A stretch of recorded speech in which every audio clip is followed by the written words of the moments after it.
నమస్తే, welcome to HM24. నేను హరిత. ఈరోజు మనతో కొండపి నియోజకవర్గం టీడీపీ ఎమ్మెల్యే అభ్యర్థి అయిన డాక్టర్ డోల వీరాంజనేయ స్వామి గారు మనతో ఉన్నారు. ప్రస్తుత రాజకీయాల గురించి వారిని అడిగి తెలుసుకున్నాం. ప్రస్థానం ఏంటి అంటే డాక్టర్గా ఉన్న మీరు రాజకీయాలకు ఎలా వచ్చారు? చంద్రబాబు నాయుడు గారి ఆదేశాలు, దామచల్ల కుటుంబం ప్రోత్సాహం, నేను రాజకీయాల్లో రావడం జరిగిందండి. మామూలుగా డాక్టర్ అంటే ప్రజలకు సేవ చేస్తూ ఉండడం అన్నది మనం చూస్తూనే ఉన్నాం. అంటే దేవుళ్ళ తర్వాత డాక్టర్స్ అంటూ ఉంటారు కదా, అలాంటి వైద్య వృత్తిని వదిలేసి మీరు రాజకీయాలకి రావడం ఎలా అనిపిస్తుంది? 2009లో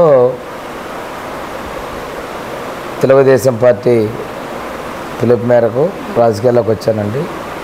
వైద్య వృత్తిలో ఒకవైన సేవలు ప్రజలకు చేసే సౌకర్యం కలిగింది. కానీ ఈరోజు రాజకీయాల్లో అన్ని రకాల సేవలు పేదలకి అవకాశం విస్తృత స్థాయిలో చేసేటువంటి స్థాయి రాజకీయాలు కలుగుతుంది. గెలుపొందడం జరిగింది. ఇప్పటి వరకు చూసుకున్నట్టయితే 2 సార్లు మీరు ఇక్కడ స్థానిక ఎమ్మెల్యేగా ఉంటున్నారు. ఎలా ఫీల్ అవుతున్నారు? ప్రజల స్పందన ఎలా ఉంది ఇప్పుడు మీరు ప్రచారం? ప్రజలు నన్ను హక్కును చేర్చుకున్నారు, తమ వాడిగా భావిస్తున్నారు, తమలో ఒకటిగా తమ కష్ట సుఖాలకు కానీ తనకి శుభాశుభాల్లో కానీ అండగా ఉంటాడనేది వాళ్ళ నమ్మకం ఉంది. ఆ నమ్మకాన్ని కలిగించడంలో మేము సఫలమయ్యాం. కానీ సార్ మీరు ఇక్కడ చూసుకున్నట్టయితే 2014లో కూడా సంగమేశ్వర ప్రాజెక్టును పూర్తి చేసే ఓట్లు అడుగుతాము అంటే పూర్తి చేస్తామన్నారు. కానీ ఇంతవరకు ఎందుకనేది పూర్తి అవ్వలేదంటారు? ఎప్పటికి అవుతుంది? నేను పూర్తి చేసి ఓట్లు అడుగుతానని చెప్పలేదు. ఓకే, దానికి చాలా అవరోధాలు ఉన్నాయి. ఆ ప్రాజెక్ట్ పూర్తి చేస్తామని చెప్పాము. అది దాని విషయంలో కొంత ల్యాండ్ ఎక్విజిషన్లో ప్రాబ్లమ్స్ ఉన్నందు వల్ల దాన్ని ఏదైతే బ్లాస్టింగ్ పనుల వరకు చేసాం లాస్ట్లో, తర్వాత ప్రభుత్వం మారింది, 5 ఏళ్లలో చేయలేదు. రేపు కూడా మేము లోకేష్ బాబు గారి దృష్టికి, చంద్రబాబు దృష్టికి ఈ ప్రాజెక్ట్ గురించి తీసుకెళ్ళాం, పూర్తి చేస్తాం. అంటే అనుకున్న స్థాయిలో కొండపి డెవలప్మెంట్ చేయలేదు అన్న వాళ్ళకి మీరు ఇచ్చే సమాధానం ఏంటి? అంటే అనుకున్న స్థాయిలో చేయలేదంటే వాళ్ళ ఉద్దేశం అంటే ఇక్కడ వైద్యం ఏదైనా అవసరం వస్తే వాళ్ళు పక్క ఊళ్ళకి వెళ్ళాల్సి వస్తుంది. ఇక్కడ అన్నంతగా అక్కడ వైద్యులు కూడా అందుబాటులో లేరు అని ఇలాంటివి చెప్తూ ఉంటారు. రోడ్లు కూడా సదుపాయం సరిగ్గా లేదు కాస్త అని చెప్పే వాళ్ళకి మీరు ఏం చెప్తారు? ఈరోజు మీరు వచ్చిన ప్రతి రోడ్డు తెలుగుదేశం వేసిన రోడ్డే. ఓకే, ఈరోజు ప్రతిపక్షంలో ఈరోజు ప్రత్యర్థి పార్టీ వాళ్ళు నడిచే ప్రతి రోడ్డు తెలుగుదేశం పార్టీ వేసిన రోడ్డే. వాళ్ళు వాళ్ళ కారు తిరిగే ప్రతి రోడ్డు మేము వేసిన రోడ్డే. వైద్యం అంటారా, ఈ 6 మండలాల ప్రతి పిఎస్సి బిల్డింగు తెలుగుదేశం ప్రభుత్వం కట్టింది. కొండేపులో ఉన్నటువంటి ఆ హాస్పిటల్ మేము 30 పడకలకి అప్గ్రేడ్ చేసాం, దాన్ని వైద్య విధాన పరిషత్కి మార్చాను. ఈ ప్రభుత్వంలో 30 పడకల సింగరాయకొండ ఆసుపత్రిని 6 పడకలకు కుదించిన వ్యక్తి అధికారంలో ఉన్నటువంటి జగన్మోహన్ రెడ్డి పార్టీ. వాళ్ళు మమ్మల్ని మీద కామెంట్ చేసేటువంటి అర్హత కూడా లేదు ఈ విషయంలో. మేము సింగరాయకొండ హాస్పిటల్ కూడా వైద్య విధాన పరిషత్, ఎందుకంటే హైవేలో ఉంటుంది కాబట్టి ఎమర్జెన్సీ కేర్ కూడా ఇవ్వాలనేది మేము ప్రతిపాదనలు పెడితే ఆ హాస్పిటల్ స్థాయిని 30 నుంచి 6 కుదించింది ఈరోజు అధికారంలో వైఎస్ఆర్సీపీ పార్టీ. ఎలాంటి సమస్యలు ఇంకా ఉన్నాయంటారు? మీరు ఈసారి ఈ టర్మ్ గెలిస్తే 3వసారి హ్యాట్రిక్ కొడితే ఏ సమస్యలు మీరు సాల్వ్ చేస్తారంటారు? ప్రధానంగా మాకు 2014-15 మధ్యలో మేము నిర్మించినటువంటి సిమెంట్ రోడ్లు ఉన్నాయి. వాటి పక్కన డ్రైన్స్ నిర్మించాలి, అది పూర్తి చేస్తాం. నియోజకవర్గ ప్రజలకి తాగునీరు ఇవ్వాలి, సురగాది కృష్ణానది జలాలు ఇవ్వాలి. వాటికి విషయంలో మా యువ నాయకులు లోకేష్ గారు, మా నాయకులు చంద్రబాబు నాయుడు గారు కూడా ఈ విషయంలో చేయడం కోసం సంసిద్ధ వ్యక్తపరుచున్నారు. అది పూర్తి చేస్తామండి. దామచర్ల కుటుంబానికి వీర విధేయులుగా ఉంటారు మీరు అని ఒక వర్షన్ వినిపిస్తే, ఇంకొక వర్షన్ చూసుకున్నట్టయితే వాళ్ళే ఇక్కడ మొత్తం అంతా బినామీ ఎమ్మెల్యేగా చేస్తూ ఉంటారు అని కూడా అంటూ ఉంటారు. ఇందులో ఎంతవరకు వాస్తవం ఉందంటారు? మీరే బినామీ ఎమ్మెల్యే వాళ్ళ దగ్గరికి పోయి ఇంటర్వ్యూ తీసుకుంటే నా దగ్గర మీరు ఎందుకు వచ్చారు? మామూలుగా ప్రతిపక్షాల ఆరోపణలు మీరు అన్నదానికి నేను చెప్తున్నా. ఓకే, ప్రతిపక్షాల ఆరోపణలపై మీరేం సమాధానం చెప్తారు? ప్రతిపక్షాల ఆరోపణది రాజకీయాల్లో ప్రతి ఒక్కరికి గాడ్ ఫాదర్స్ అవసరం. నా గాడ్ ఫాదర్ దామచర్ల కుటుంబం, నాకు అన్ని విషయాల్లో అండగా ఉన్నారు వాళ్ళు. అంతేగాని నా పరిపాలన ఎక్కడ జోక్యం చేసుకోలేదు. ఇప్పుడు మా అవతల పార్టీ వ్యక్తులు చెప్తున్నాను, నేను జగన్ బానిసని చెప్పుకోండి, నా దగ్గర పోటీ చేసే వ్యక్తి. అట్లాగా మేము అనుకోవడం లేదు. మేము ఒక అన్నదమ్ముల్లాగా కలిసి పని చేసుకుంటున్నాం. రాజకీయాల్లో అందరూ అన్నుంటేనే బయటకు వస్తాం. దాన్ని నీ అన్నం ద్రాక్షపడి పుల్లన అన్నట్టుగా ఏదో రాళ్ళు చూద్దాం అనేది కరెక్ట్ కాదు. ఓకే, ఇక్కడ మీ ప్రత్యర్థి ఆదిమూలపు సురేష్ని ఇక్కడ దింపడం జరిగింది. ఎందుకంటే ప్రత్యేకంగా ఇక్కడ జగన్ ఈ సీట్ని వైసీపీ కైవసం చేసుకోవాలన్న ఒక వ్యూహంతో ఉన్నారు. ఎలా ఎదుర్కోబోతున్నారంటారు? ఎన్నికలు అంటే ఒక వ్యూహం ఉంటుందండి. ఇక్కడ తప్పకుండా నేను విజయం సాధిస్తాను. అతను స్థానికేతడు, నేను స్థానికుడిని. ఇక్కడ 14 మంది నేను సేవలు అందించాను. ఈ 5 ఏళ్లలో జిల్లా మంత్రిగా ఇక్కడ పోటీ చేసే వ్యక్తిగా ఈ నియోజకవర్గంతో ఎటువంటి అభివృద్ధిని సంక్షేమాన్ని ఇవ్వలేదు. ప్రజలకు వాస్తవాలు తెలుసు, ప్రజలు అన్నీ గమనిస్తున్నారు. ఇక్కడ తప్పక విజయం నాదే.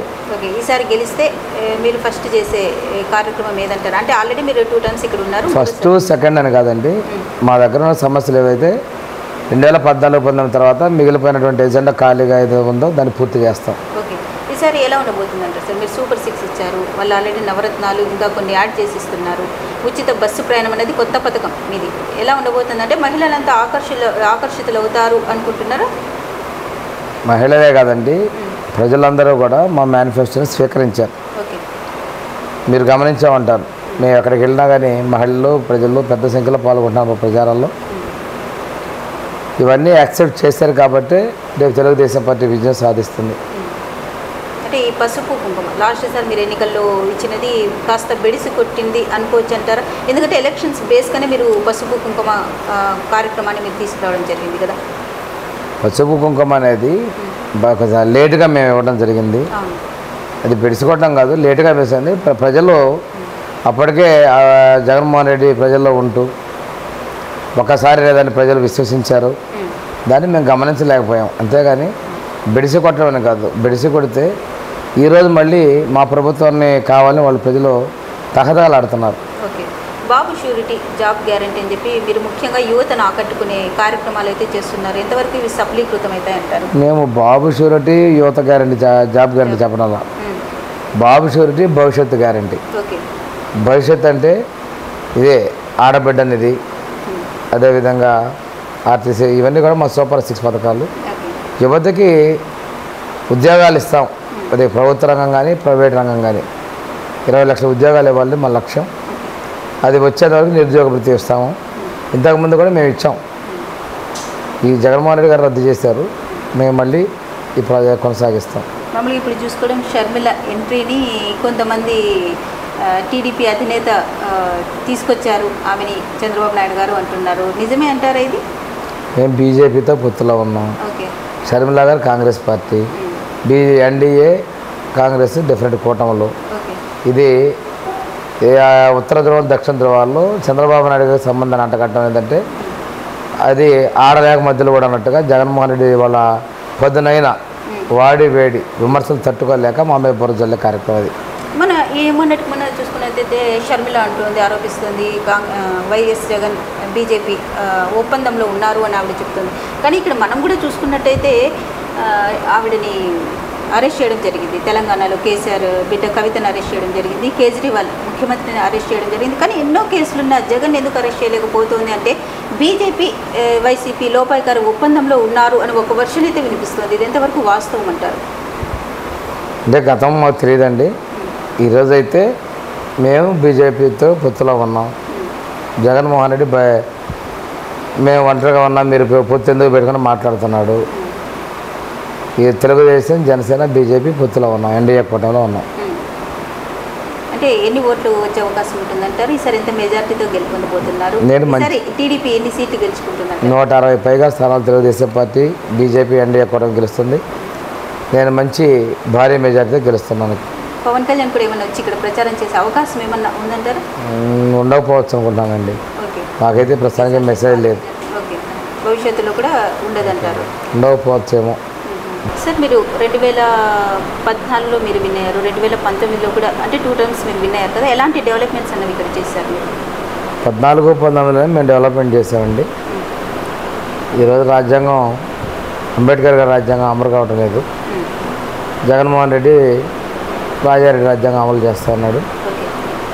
ప్రతిపక్ష శాసనసభ్యులకి అధికారంలో భాగస్వామి అయ్యేటువంటి అవకాశాన్ని నేను కల్పించలేదు. అందువల్ల గెలిచిన మా ప్రజల ఆశయాలకు అనుగుణంగా నేను చెప్పినటువంటి అభివృద్ధి పనులు చేయలేకపోయాం. కాకుంటే మా కార్యకర్తల్ని కాపాడుకోగలిగాం. ఓకే, అంటే ఏంటి కేసుల నుంచి అంటారా ఇలాగా? కేసులు కావచ్చు, వాళ్ళ మీద దాడులు కావచ్చు, వీటి నుంచి కాపాడుకోగలిగాం కార్యకర్తల్ని. ఓకే, మీ హయాంలో రామతీర్థం మంచినీటిని కూడా ప్రజలకు సరఫరా చేశారు అంటారు. ఎంతవరకు ఇది సాధించగలిగారు మీరు? 40 గ్రామాలకు నీరు ఇచ్చామండి. మిగిలిన గ్రామాలకు కూడా పోయినసారి మా బడ్జెట్లో పోయినసారి చంద్రబాబు నాయుడు 350 కోట్లు కేటాయించారు. తర్వాత గవర్నమెంట్ మారిపోయింది, చేయలేకపోయారు. రేపు ఆ నీళ్ళు ఇవ్వాల్సిన బాధ్యత మా మీద ఉంది. జగన్ని మీరు పరుష పదజాలంతో దూషించారు అని చెప్పి వాళ్ళ మీడియా ఒకసారి దుమ్మెత్తి పోసింది. దీనిపైన వెనుక వాస్తవాలు ఏమంటారు? అది వాస్తవం. మీరు ఒక మీడియా, వాళ్ళొక మీడియా. నేను చెప్పే ఆన్సర్ మీరు అందులో టెలికాస్ట్ చేయకపోవచ్చు. అది ఏకపక్షం, తన వార్తలు తన ఇష్టం. అనుకునే రాస్తారు, ఎదుటివారి మీద బురద చల్లుతారు. వాళ్ళు ఏం చేయకపోయినా పొగుడుకుంటారు. ఆ మీడియా గురించి అసలు నేను చూడను, దాన్ని పరిగణలోకి తీసుకోను, దానికి నేను స్పందించాల్సిన అవసరం లేదు. నేను ఎక్కడ మాట్లాడిన వీడియోలు ఉంటే బయట పెట్టని చూద్దాం. ఓకే, మీరు ఓడిపోయినా గెలిచినా నేను నిత్యం ప్రజల్లో ఉంటున్నారు కదండి, ఎందుకు ఈ మనస్తత్వం అనేది మీకు ఎలా అలవడింది అంటారు? అంటే ఒక వృత్తిలో ఉన్నప్పుడు అంకిత భావంతో పనిచేయాలి. మా తల్లిదండ్రుల నుంచి నేను నేర్చుకున్న విషయాలు. సరే, ఇక్కడ చూసుకున్నట్టయితే ఎలాంటి వ్యూహాలను మీరు అమలు చేయబోతున్నారు?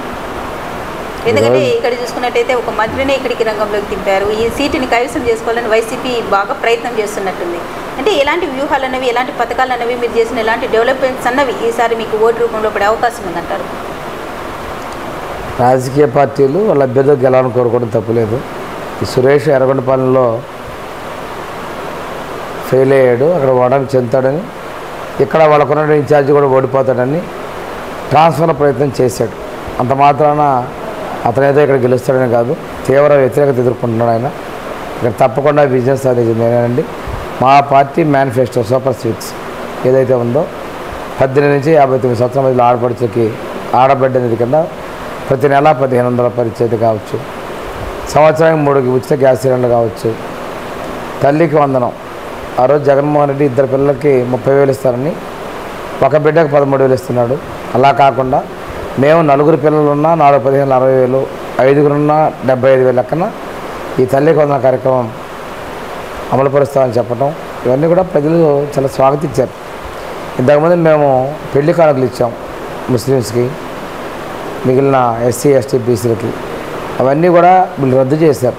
రంజాన్ తోఫాలో క్రిస్మస్ కానుకలు కూడా రద్దు చేశారు, సంక్రాంతి కానుకలు. ఇవన్నీ మేము ప్రారంభిస్తాం. ఏ విధంగా చూసినా సంక్షేమం అనేది కొద్దిమేర ఉంది, ఏకపక్షంగా ఉంది. వీటన్నిటిని అధిగమించాల్సినటువంటి బాధ్యత మా మీద ఉంది. ఫ్యాక్టరీస్ తెచ్చే అవకాశం ఏమైనా ఉందంటారా? కానీ ఇక్కడ చూసుకున్నట్టయితే ఇక్కడ వ్యవసాయ ఆధారిత ప్రాంతంగా ఇది కనిపిస్తుంది కదా, పూర్తిగా రైతు వారికి నియోజకవర్గం. ఫ్యాక్టరీలు అంటారా, మన లోకేష్ గారు ఈ ప్రకాశం జిల్లాలో ఫార్మా ఇండస్ట్రీ తీసుకొస్తా ఉన్నారు. అది భవిష్యత్తులో వాళ్ళేమన్నా మా దగ్గర ఏమి గవర్నమెంట్ ల్యాండ్స్ లేవు, ప్రాజెక్ట్స్ వచ్చేదానికి అవకాశం ఉన్నప్పుడు ప్రయత్నాలు చేస్తాం. రాజధాని అమరావతిని పెడతారంటారా? ఇంకా మా ప్రభుత్వంలో అమరావతి రాజధాని. ఓకే.